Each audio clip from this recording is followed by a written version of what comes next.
नमस्कार दोस्तों, स्वागत है आपका हमारे यूट्यूब चैनल माधवी GCSE में। दोस्तों, आज हमारा टॉपिक है जिस पे हम चर्चा करने वाले हैं वो हीट डोम।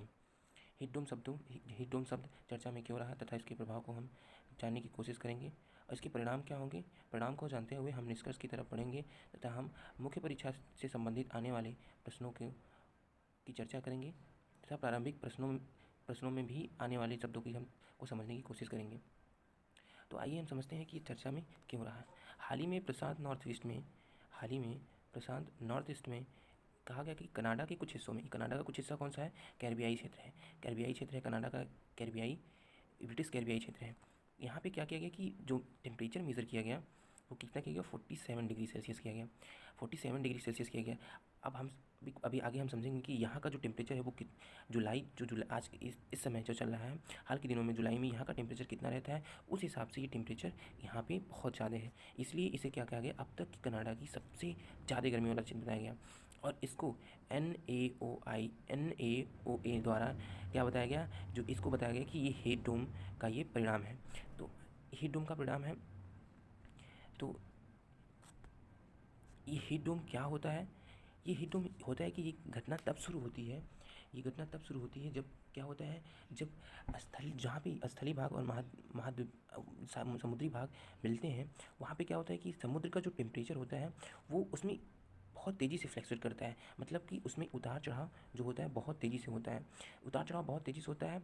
जिसके कारण जो है वहाँ पे उतार चढ़ाव होने का मतलब कि टेम्परेचर बहुत तेज़ी से राइज़ होता है। किसी रीजनल एरिया में बहुत तेज़ी से राइज़ होता है, किसी रीजनल एरिया में बहुत तेज़ी से कम होता है। और ये कम होने का कारण क्या होता है, इसको भी हम जानेंगे।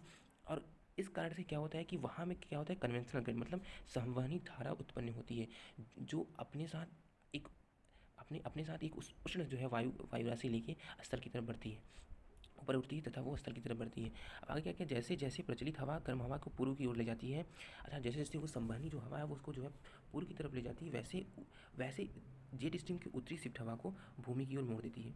अब हम जानेंगे कि ये जेट स्ट्रीम क्या होता है, इसका योगदान क्या है इस हेडोम में, क्यों ये इसकी वजह से क्यों यहाँ पे इतनी ज़्यादा टेम्परेचर को मेज़र किया गया है। फिर इसके बाद आगे बढ़ते हैं, ये समझने का प्रयास करते हैं कि पश्चिम से पूर्व की ओर समुद्र के तापमान में ये तीव्र परिवर्तन हीट डोम का कारण है। पश्चिम में पूर्व की ओर समुद्र के तापमान में ये तीव्र परिवर्तन हीट डोम का कारण है। वैज्ञानिकों ने बताया कि ये पश्चिम से जो पूर्व की ओर समुद्र का तापमान तेज़ी से बढ़ रहा है वो किसका कारण है, हीट डोम का ही कारण है। मतलब उसकी वजह से ही हीट डोम का जनरेशन हुआ है। हीट डोम क्या करता है कि वो जिस एरिया में जनरेट होता है वहाँ पे क्या होता है, वो बादलों को बनने से रोक देता है। अब ये बादलों को बनने से कैसे रोकता है उसको भी हम आगे समझेंगे। अब बताइए, अब बादलों को जब बनने से यहाँ रोक दिया जाएगा तो यहाँ पे क्या होगा, संवहनी धारा तो जा रही है, पर क्या होगा, जब यहाँ बादल नहीं बन रहे हैं तो यहाँ पे वर्षा नहीं होगी। संवहनी बादलों के द्वारा जो कपासी मेघ बनाए जाते हैं उसके थ्रू जो वर्षा होती है वो रुक जाएगी। तो क्या होता है कि जब बादल रहित रीजनल एरिया होते हैं, वहाँ पे जो सूर्य तप है वो सबसे अधिक पहुँचेगा। तो इसका मतलब है कि वहाँ का टेम्परेचर बढ़ना ही बढ़ना है। और क्या करता है कि ये हीट डोम क्या करता है, जिस क्षेत्र में ये जनरेट होता है वहाँ की वहाँ टेम्परेचर तो राइज़ करता है तथा यहाँ का प्रेशर भी क्या करता है, प्रेशर को भी बढ़ा देता है। अर्थात आप देख सकते हैं तो क्या करता है, आइए हम ध्यान समझने की कोशिश करते हैं कि ये जो NAOA द्वारा बताया गया है कि संवहनी धाराओं द्वारा क्या होता है,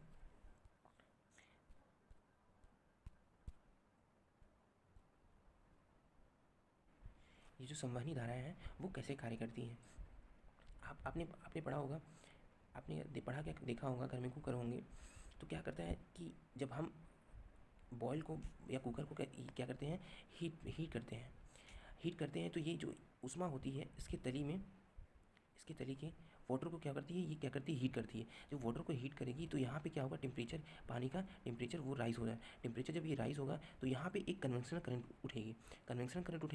तो यहाँ पे क्या होता है, कन्वेंशनल करंट जब उठती है तो वो गर्म होती है। और आपको पता है कि जब गर्म हो, वायु की प्रकृति क्या होती है, वो हल्की होती है। तो हल्की होकर जब वो ऊपर उठेगी तो ऊपर जब हम क्या होता है कि क्या लगा होता है कि ढक्कन लगा होता है। ऊपर जब ढक्कन लगा होता है तो कन्वेंशन करंट ऊपर उठ के इसमें टकरा जाती है। टकरा के फिर क्या होती है, वो ठंडी हो जाती है। ठंडी होकर फिर क्या होती है, वापस आती है। अब ये जो वायु राशि है, यहाँ ये संवहनी जो करंट यहाँ से उठा है इसका स्थान लेने के लिए वापस आ जाती है। तो दोस्तों, सेम प्रोसेस बस वही है कि जब क्या होता है कि ये जब यहाँ के पैसिफिक ओशियन का जो टेम्परेचर है, पैसिफिक ओशियन का टेम्परेचर जब राइज़ हुआ तो यहाँ पे जो कन्वेक्शनल करंट है वो उठी। जब कन्वेक्शनल करंट उठी तो यहाँ पे ये क्या हुआ, जेट स्ट्रीम का निर्माण होता है। इसको जो बोलते हैं, इसको बोलते हैं उपोष्ण उच्च वायुदाब की पेटी ये होती है। यहाँ पे कौन सा जेट स्ट्रीम निर्माण होता है, यहाँ पे ये ग्रीष्मकाल है। तो ग्रीष्मकाल में क्या होता है कि तो दोस्तों यहाँ पे जो जेट स्ट्रीम है इसको ग्रीष्मकाल में ये जो जेट स्ट्रीम है यहाँ पर जनरेट हुआ है उसको उपोष्ण कटिबंधीय जेट स्ट्रीम बोलते हैं। इसकी दिशा जो होती है पश्चिम से पूर्व की ओर होती है। कैसी होती है, इसकी दिशा पश्चिम की पूर्व की होती है। आइए हम एक फिगर के माध्यम से समझने की इसकी कोशिश करते हैं। ये देखिए दोस्तों, ये रहा, ये आपका जो ये जेट स्ट्रीम कितने तरीके से, दो तरीके से होते हैं। एक होता है पोलर फ्रंट में जो जेट स्ट्रीम होता है, एक होता है इंटर ट्रॉपिकल कन्वेक्शन जोन में होता है। तो जो कनाडाई एरिया है वो कहाँ है, कौन सी जेट स्ट्रीम है, ये इंटर ट्रॉपिकल कन्वेक्शन जोन होता है, जिसको उपोष्ण कटिबंधीय जेट स्ट्रीम बोलते हैं। तो ये क्या होता है कि जो वैज्ञानिकों द्वारा बताया गया कि ये जो जेट स्ट्रीम है इसने क्या किया कि ये इतना अधिक गहनाई से इसको गहन हो गया कि जो कन्वेक्शन उड़ रहे थे उसको क्या किया, वो धरती की तरफ क्या किया, मोड़ दिया। धरती की तरफ मोड़ दिया तो क्या हुआ, जब ये समझ जाइए कुकर का क्या है, ढक्कन है, और ये क्या होगा, कुकर है, और सूर्य तप से जो किरणें प्राप्त हो रही हैं वो क्या है, हमारा जो है उष्मा जो है प्राप्त हो रही हैं। उष्मा जब वो प्राप्त हो रही हैं तो यहाँ पे जो कन्वेक्शनल करंट उठ रहा है, लेकिन वो जेट स्ट्रीम में ढक्कन की तरफ, बाउल के जो ढक्कन होता है उसकी तरह काम कर रहा है। वो जो हवाएं हैं, संवहनी धाराएं हैं, उसको क्या कर रही हैं, जो भूमि की तरफ क्या है मोड़ दे रही हैं। और किसी विशेष क्षेत्र में क्या होता है, जब ये धाराएं ये जो है उष्ण जो है वायु जो मुड़ती हैं वो वहाँ पे गिरती हैं तो क्या करती हैं, यहाँ का जो टेम्परेचर है बहुत तेज़ी से राइज़ हो जाता है। यहाँ का टेम्परेचर जो है बहुत तेज़ी से राइज़ हो जाता है। और आप अगर ध्यान से देखेंगे तो इस टाइम कौन सी महीना चल रही है, जुलाई का जो महीना चल रहा है। तो इस समय जो है पृथ्वी के परिभ्रमण की 4 अवस्थाओं में से इस समय क्या होगा कि पृथ्वी को कहाँ पे है, आपके विषुवत रेखा के कर्क रेखा पे, ये कर्क रेखा पे क्या हो रहा है, क्या है, लंबवत चमक रहा है। अर्थात कर्क रेखा पे लंबवत कब चमकता है, कमेंट सेक्शन में जरूर बताएं। तो अगर हम क्या होता है कि जब ये यहाँ पे चमक रहा है तो यहाँ पे जो सूर्य तप है सबसे अधिक प्राप्त होगा। और तो यहाँ पे भाई पैसिफिक ओशन रीजन का जो है टेम्परेचर बढ़ना स्वाभाविक है। तो जेट स्ट्रीम जो है क्या कर रहा है, एक बाउल के जो कैप है उसकी तरह काम कर रहा है, जो कन्वेक्शन करंट को एक स्थल की तरफ मोड़ के वहाँ का टेम्परेचर को राइज करने में क्या कर रहा है, उसकी मदद कर रहा है। तो ये हम समझ लें। आइए हम समझते हैं कि इसके जो इस टाइम जुलाई में जो जुलाई की जो टेम्परेचर है उसको हम देखते हैं। ये हमारा जो है क्या है, कौन सा एरिया है, कनाडाई एरिया है। आप ध्यान से देख रहे हैं कि जुलाई में जो टेम्परेचर है वो कितना मेजर किया गया है। यहाँ पे औसतन ये क्या है, समताप रेखाएं, अर्थात समताप रेखाएं जो एक स्थान से दूसरे स्थान को मिलाने वाली ताप मिलाने वाली रेखा को समताप रेखा कहते हैं। अर्थात यहाँ पे क्या हो रहा है कि यहाँ पे हम औसत ताप कितना देख रहे हैं, 30 डिग्री। अब हमने वहाँ क्या बताया कि वहाँ पे जो टेम्परेचर मेजर किया वो कितना किया गया, 47 डिग्री। यहाँ 1 डिग्री सेल्सियस बढ़ने पर भी हालत ख़राब हो जाती है। तो यहाँ पे सोचिए कि लगभग 17 डिग्री सेल्सियस औसत तापमान से लगभग 17 डिग्री सेल्सियस का टेम्परेचर राइज़ हुआ है। तो ऐसे में ये चिंता का विषय है ही। तो आप देख रहे हैं कि ये जो समताप रेखाएं हैं और यहाँ औसत तापमान कितना मेजर किया, 30 डिग्री सेल्सियस। और हम बताएं कि यहाँ पे क्या होता है कि ये क्या होता है, उच्च दाबी क्षेत्र होते हैं। वायुदाब का जो वायुदाब होता है यहाँ पर उच्च वायुदाब होता है, क्योंकि उपोष्ण वायुदाब पेटी होती है। ये देवी कौन सी पेटी होती है, उपोष्ण वायुदाब की पेटी होती है। अब यहाँ देख रहे हैं कि जो वायु है वो क्या होती है, लो टू क्या होता है, प्रेशर जो किसी तरह है लो टू हाई कैसे जनरेट होता है, लो टू हाई होता है। तो यहाँ पे जो देख रहे हैं टेम्परेचर क्या है, हाई है। यहाँ पे टेम्परेचर हाई है तो ये धाराएं किधर मुड़ेंगी, स्थल की ओर। क्योंकि इस वक्त उत्तरी गोलार्ध में स्थल की अपेक्षा स्थल जो है महासागरों की अपेक्षा अधिक गर्म होते हैं। क्योंकि इस वक्त क्या है, जो सूर्य है वो कहाँ चमक रहा है, कर्क रेखा पे लॉन्गिट्यूडिनल लंबवत चमक रहा है। तो इस वक्त जो प्रेशर होगा, जो ये यहाँ का टेम्परेचर होगा, ये टेम्परेचर क्या होगा, हाई होगा। और यहाँ पे प्रेशर क्या होगा, लो होगा। ये जो प्रेशर जनरेट हो रहा है यहाँ महासागर में वो क्या है, हाई प्रेशर है। तो ये जो करंट है, कन्वेक्शनल करंट है, वो कहाँ मूव होगी, लो टू हाई, मतलब सागर से स्थल की तरफ। तो दोस्तों ये हमने ध्यान दिया। दोस्तों हमने ये देखा कि हीट डोम कैसे जनरेट होता है। उसमें जनरेट करने का जो कारण वो कन्वेक्शन करंट और जेट स्ट्रीम के सहयोग से वो जनरेट हो रहा है। जो क्या हो रहा है, उच्च दाब की जो है क्या हो रहा है, क्षेत्र का निर्माण कर रहा है, जहाँ पे क्या हो कि जो यहाँ पे जो जेट स्ट्रीम है वो इतना सघन हो जाता है कि ये कन्वेक्शन करंट को ऊपर नहीं उठने देता है, अर्थात वायुमंडल में एक छोटी सीमा तक जाके इसको मोड़ देता है। उसको बोलते हैं ट्रोपोपॉज। छोटी सीमा को बोलते हैं ट्रोपोपॉज बोलते हैं, ट्रोपोपॉज। ट्रोपोपॉज तक क्या होता है, ये मोड़ देता है, अर्थात जहाँ मुड़ती है वहाँ का जो टेम्परेचर होता है एक राइज होता है, राइज हो जाता है। तो आइए हम समझते हैं कि जेट स्ट्रीम होता क्या है। तो ये जेट स्ट्रीम क्या होता है, जो क्षोभ मंडल के ऊपरी परत में 6 से 12 किलोमीटर तक पाई जाती हैं, जो क्या होती हैं, अच्छा इनकी प्रकृति हमेशा क्या होती है, नॉर्मल डे में क्या होती है, पश्चिम से पूर्व की तरफ ये बहती हैं। पश्चिम से क्या होता है, ये पश्चिम से पूर्व की तरफ बहती हैं। अब हम इसकी प्रकृति क्या होती है, दो तरीके की होती है। एक क्या होती है, एक होती है उपोष्ण कटिबंधीय जेट स्ट्रीम, एक होती है ध्रुवीय वाताग्र जेट स्ट्रीम। वाताग्र क्या होता है, कमेंट सेक्शन में बताएं दोस्तों। तो वाताग्र क्या होता है, तो ये क्या होता है, जो ये वाताग्र के कारण निर्माण होता है। और ये क्या होता है, यहाँ के जो ध्रुव पोलर रीजन और उष्ण कटिबंधीय के जो क्षेत्र होते हैं, वहाँ की जो यहाँ पे संक्रमण क्षेत्र होता है, उसके ऊपर जो है ये उपोष्ण उच्च दाब की वायु दाब की पेटी के ऊपर जेट स्ट्रीम का निर्माण होता है। तो जेट स्ट्रीम क्या करता है कि क्या होता है, इसकी ये मौसमी प्रकृति होता है। मौसमी प्रकृति का मतलब उत्तरी गोलार्ध में, अगर सूर्य उत्तरी गोलार्ध में है तो ये थोड़ा सा खिसक जाएगा, अर्थात 5 डिग्री से 10 डिग्री तक, 5 डिग्री से 10 डिग्री तक खिसक जाता है। कितना खिसक जाता है, 10 डिग्री तक, 5 डिग्री से 10 डिग्री तक ये खिसक जाता है।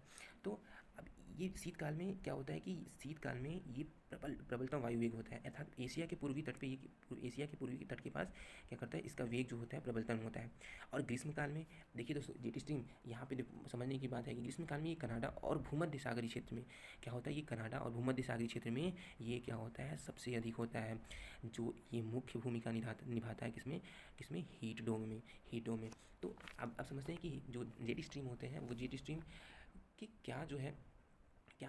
क्या भूमिका होती है, हमारे जो मौसम होते हैं क्या प्रभाव डालते हैं। तो ये क्या करता है, चक्रवात प्रति चक्रवात तूफान और वायुदाब का निर्माण करते हैं।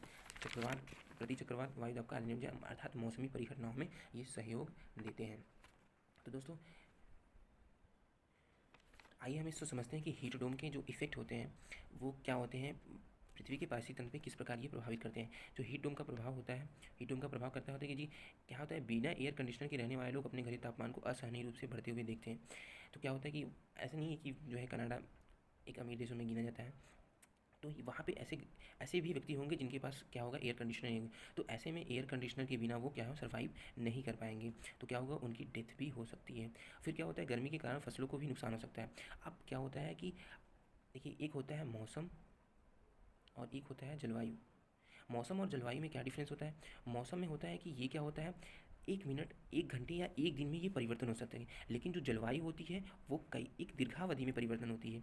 तो क्या होता है कि एकाएक जब क्या होता है, और फसलों का जो फसलों की पद्धति है कि कैसे इसकी बुआई की जाए, कैसे कटाई की जाए, वो किस पे निर्भर करती है, जलवायु। अर्थात जलवायु मतलब क्या होता है, उसकी मौसम की प्रकृति क्या है, कैसे है। तो ये का एक जब मौसम में क्या होगा, टेम्परेचर राइज होगा, तो क्या होता है कि जो फसलें हैं वो क्या है, फसलों को नुकसान होगा।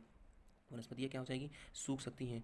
जब वनस्पतियाँ सूखती हैं तो क्या होता है, यहाँ अग्नि जो है वन में अग्निवलय जो है क्या होता है, प्रभावित होता है। प्रचंड गर्मी से लहर ऊर्जा की मांग में वृद्धि होगी।